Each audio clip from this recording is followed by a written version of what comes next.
Good day, everybody. I am in the car once again with the puppies, heading to the park.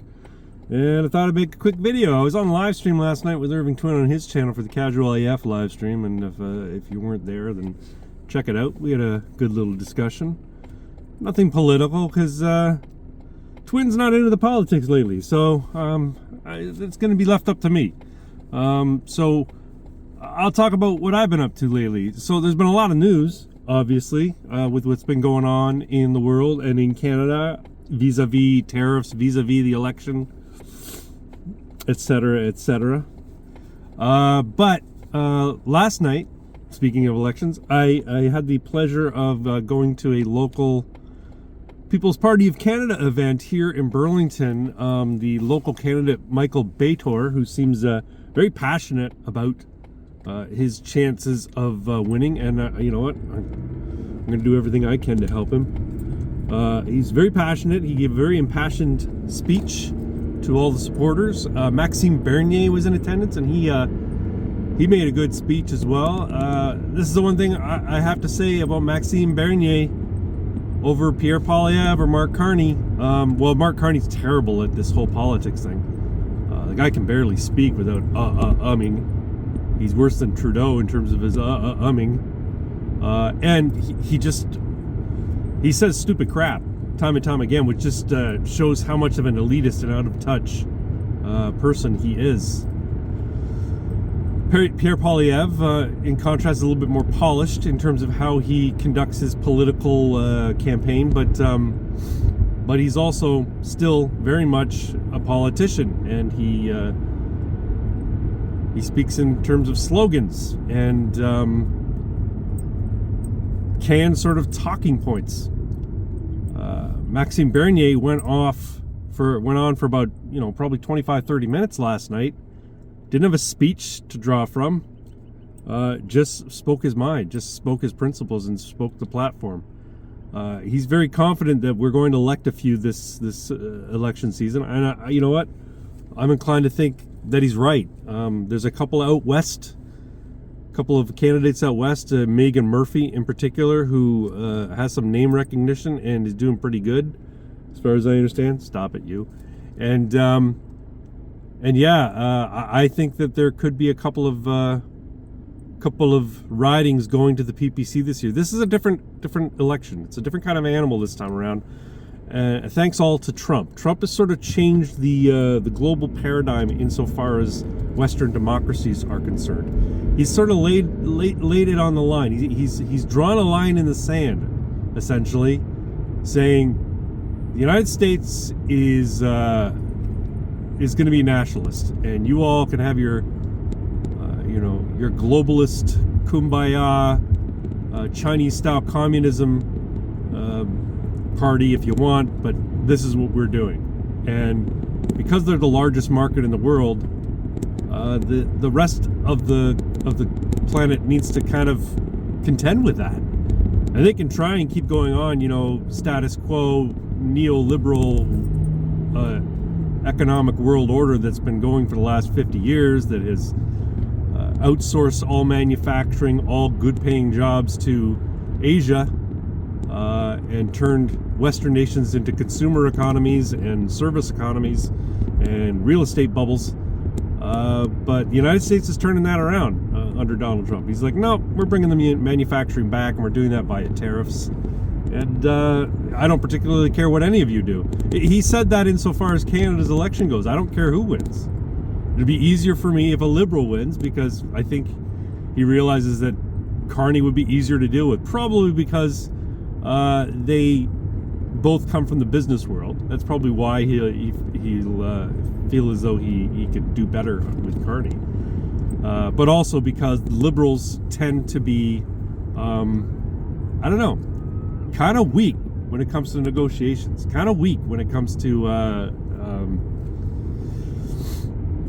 their approach, and that comes down to their ideology. Their ideology being that government is big for a reason. Government can do everything for people, and there's no need for enterprise is just one of these sort of side effects of government activity, right? So the free market is something that exists alongside government, as opposed to the government existing in the background of what's happening in, you know, the real world in terms of, you know, business and that sort of thing. That's a little clumsy what I'm just saying there, but essentially what I mean to say is you've got people like Donald Trump, you've got people like Maxime Bernier, Javier Milei. I have a feeling Georgia Maloney's the same way, who see government as this thing that is required for people's lives to remain orderly enough to function, and is ostensibly a necessary evil. And then you got people like Mark Carney and Pierre Poilievre, who hold it in their mind that government is a force for good. Government is the default force for good, and seek to expand government at all costs. Even if they, you know, you can say conservatives like Pierre Poilievre want to shrink government. They don't really. What they want to do is maybe sort of direct government in a way that is more in line with the free market, but still they think government needs to be the ones in control of the day-to-day operations of the country. And so for a conservative like Pierre Poilievre, that means cutting taxes, but not shrinking government at all. If anything, I wouldn't be surprised if Pierre Poilievre wins and new government agencies are created. Government will expand. But yeah, you get people who believe that government is a necessary evil and needs to be reined in, and then you get people who believe that government is a force for good, sometimes the force for good in the world, and needs to be expanded so that more good can be done. And you know, I think the former is finally going to be coming to the fore. I think the former is finally going to be, for after a long, long period of time, finally going to be the paradigm going forward. And I think we've got Donald Trump, Javier Milei, a few others in the world, and in Canada, Maxime Bernier for pushing this mindset. He's gaining momentum. He made a good point last night. Actually, I think it was his former campaign manager, who's actually now working alongside my current rep, Michael Bador. I think his name's Michael. Michael or Martin? I don't know. There's a guy who has been working with PPC for a long time, and he made a good point that 3 out of 10 Canadians know the name People's Party of Canada, know the PPC. And yet, in the last election, we got 4% of the vote. 4% of Canadians, 4% of voters, I should say, who cast a ballot, cast it in favor of the PPC. And that's with only 3 out of 10 Canadians even knowing about the PPC. And he said, imagine if we could get the other 7 out of 10 to know who we are. Imagine how many more votes we would get. Imagine how many more ridings we would win. And you know, it's a good point. The PPC performed better than the Green Party in the last election in terms of overall votes cast for the party, and yet, you know, they're not included in any of the polls that you see in media.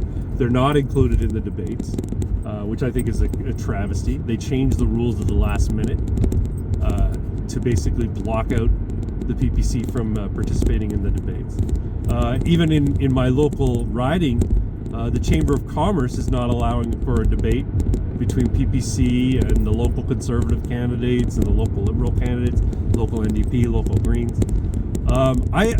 I get the impression, and this is just my intuition, and this isn't just from me, I'm hearing from other people I met at the last night's rally, that the momentum that the PPC is on, they could basically push the NDP out in terms of their party relevance. The NDP could become the PPC in terms of their visibility, and the PPC could take up the NDP. And it'd be nice, because then we'd have a real conservative party in Canada that believes in actual small c conservative values. Anyway, I ranted long enough about all this. My doggies are super excited. It's been a while since we've been to the park just because the weather's been so crap. But we're finally here. Trinity's probably going to start barking any minute now.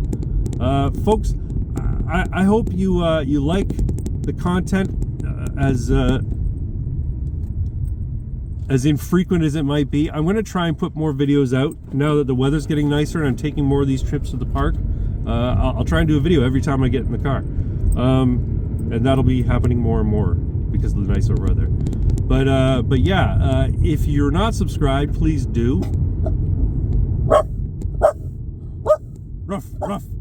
Share it, like it, put the bell, do all those kinds of things, and tune in to our live streams every Saturday on this channel. It's Ammunition. On Irving Twins channel, it's the Casual AF live stream, and you'll have yourselves a good time. Trinity, shut up! All right, I'm gonna end it here. Thanks, folks. Talk to you later. Bye bye.